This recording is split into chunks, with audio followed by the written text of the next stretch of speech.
Yeah, in person, yeah. Very important. I really, really appreciate you taking the time. I just downloaded the plat and the what else was that? The plat and the you know, the monument that you guys have there for Milton and the other guys that was in during the Korean War. Yeah. Yes. Yeah. I'm definitely glad that you're not on there. Yeah, really. You know, you. Yeah. So I have your book here. Yeah. So here's your book. And I just thought it might be best if you just start out telling me who you are and where you live, anything you want to share about yourself that would connect you with Milton. Okay, yeah. Okay, well, as you know, my name is Curtis Morrow. That's Curtis, C-U-R-T-I-S, Morrow. Last name is Morrow, M-O-R-R-O-W. And I'm a Korean War veteran. And I joined the service in 1950. Matter of fact, my birthday was the 27th of March. And on April the 6th, I was being sworn in.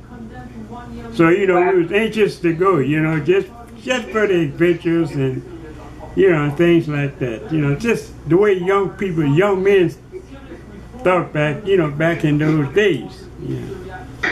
And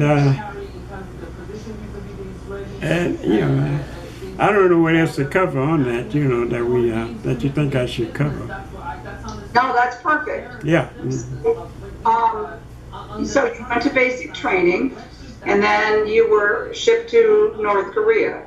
No, not North Korea. In fact, after basic training, I took further training at Fort Belvoir, Virginia. That was a little before the war started.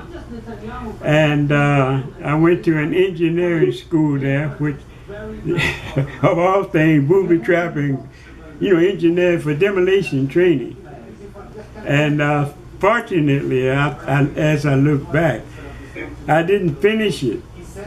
And because the war started, you know, in Korea, it wasn't called a war, it was called a police action. And so I volunteered to go there. We felt, in fact, the whole school, just about 2/3 of the school volunteered because we felt it would be a chance, good chance to, good way to get overseas, you know, and you know, we wanted adventures, you know, and so we were sent to Korea. I arrived in Korea December the 4th, 1950. That was in the middle of the war. That was shortly after the Chinese had entered the war on, you know, on the side in support of the North Koreans. And that was my first day in. It was like, it was something that you couldn't even imagine, you know. Yeah. December the 4th, 1950. Right. And from there, Incheon, we proceeded up north, which was, I joined my outfit, the 24th Infantry Regiment, at Pyongyang, in fact, the capital of North Korea. But the United Nations forces were being pushed back, in other words, yeah. Yeah, so it was dead in the winter, about 25 to 35 below zero. Wow. And at that time, Milton was my squad leader. And when you arrived? When I arrived, yeah. And so do you have any memory of first meeting him? I mean, I know it's a long time ago. Oh yeah. When I first met him, well, you know, he came to pick up the replacements, and then from there, you know, the truck dropped us off at a certain point and took on loaded, you know, GIs that was retreating from the north, and we were probably about a half a mile from the position, from the 24th Infantry position, and So he was one of the people who came to pick us up and guide us to our new unit, which was the 24th Infantry Regiment. So, and that was the first time, you know, we met. And then I was assigned to his squad. There were 6 of us in number. And I think it was 3 of us went to the first platoon. And I was assigned, I went to the first platoon. And I was assigned to his squad, which was the first squad of the first platoon. First squad, first platoon. Yeah, that was it. Mm-hmm. Okay. And that was the very first day that you arrived. You met him then? The very first day, the first hour. Within the, well, it wasn't probably about 3 or 4 hours after. I don't know how long the truck ride was, you know. What was he like as a person? What do you remember of him like as a person? Yeah, he was a likable guy. You know, he wasn't a goof-off type. He was the real serious military type guy. He was the sort of guys that would, what I learned later, that you know, planned to make a career of the military. So he conducted himself in that way, you know. So he was a leader. He was actually a leader that we respect, you know, because you have to gain respect. You know, officers and those in charge has to gain respect of his men, you know, that's following him. And right away, he, you know, he was, you know, he had our attention, you know, in other words. Yeah. So he was in charge of 6 guys? Well, a full squad the strength is 12, as I recall. And we had about 8 members. Because, you know, the others had been wounded, because they had retreated. They was in full retreat, the whole unit front. And so, and our unit at the time was put in a blocking position. You know, that's to sort of hold back the North Koreans and Chinese, mostly Chinese back then. And, you know, while the remaining could pull back, you know, to be reorganized. And the medical, you know, the ones that needed medical attention. Yeah. So that was in December when you met him. He was killed in July 17th of 1951. Right. Mm-hmm. So you were together from December 4th through the date that he died. Right. Mm-hmm. Every day. And then you remember, you shared with me a little bit of information about you were the point man at that time, and he was the person at the rear of the group? Yeah, well, you know, the squad, I think we probably had about 10 men in the squad at that time, you know. And so as squad leader, I was assistant squad leader, I guess, in you know, duties-wise. So I was point. And so he was actually about 8 to 9 men behind me as we were going up the ridge.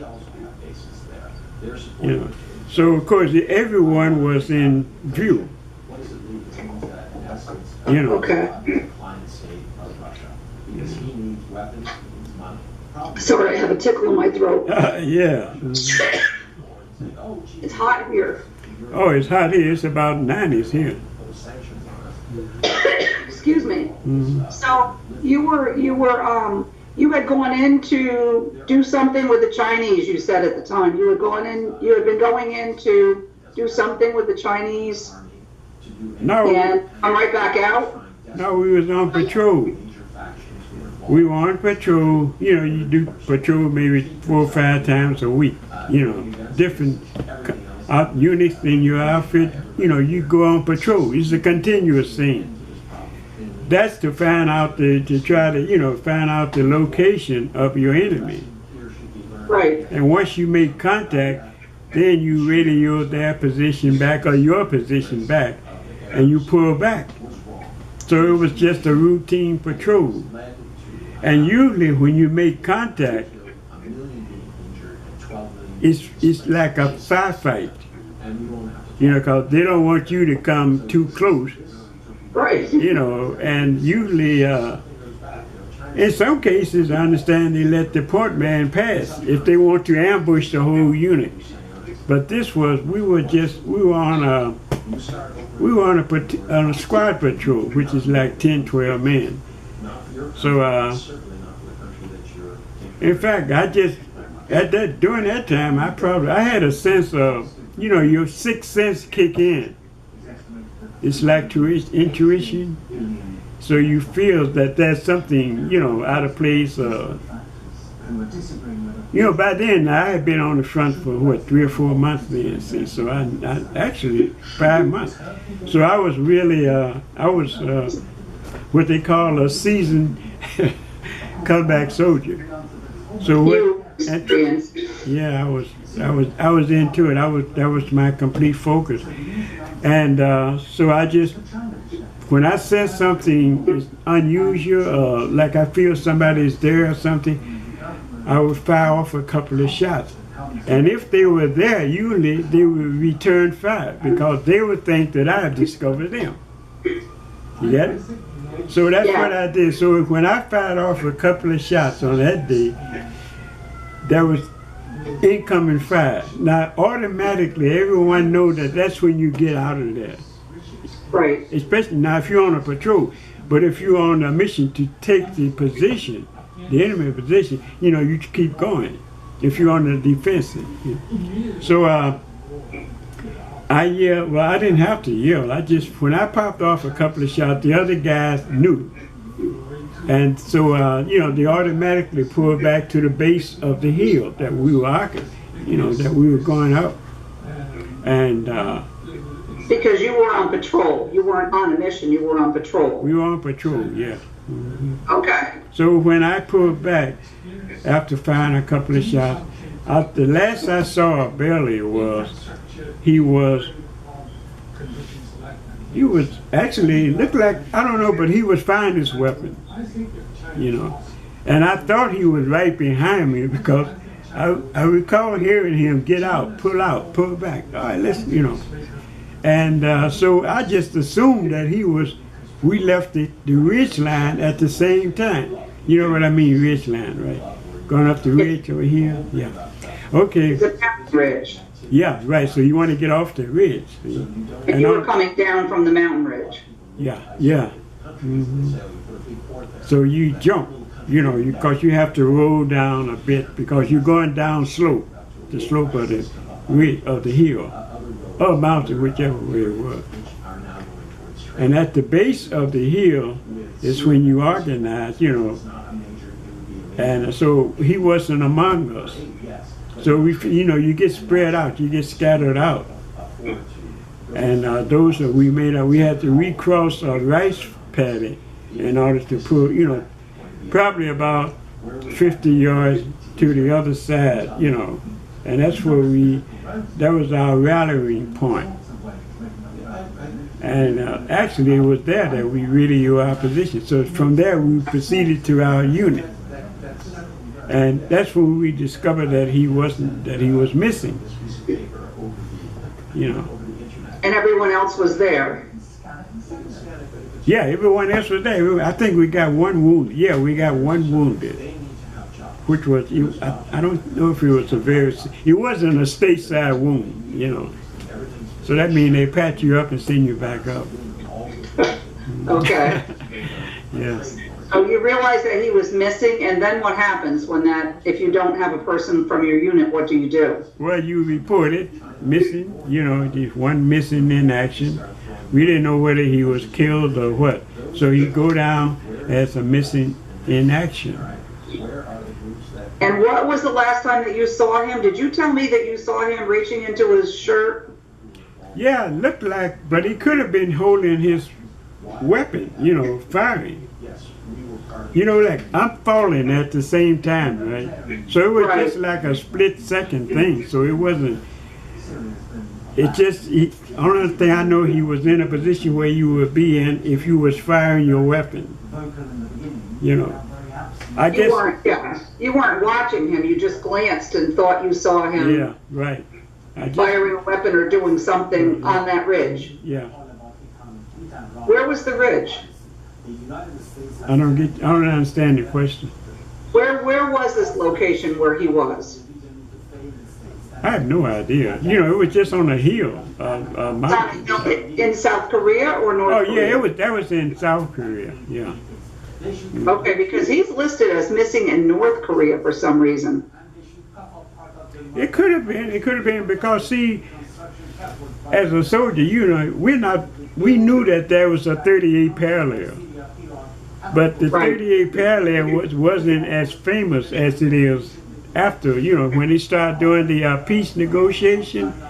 That was when we just, you know, the 38 parallel became, you know, fixed in our mind, because that was where the peace negotiation, you know, peace talk was negotiated, you know, right at Paramujan, which happened to sit on the 38 parallel.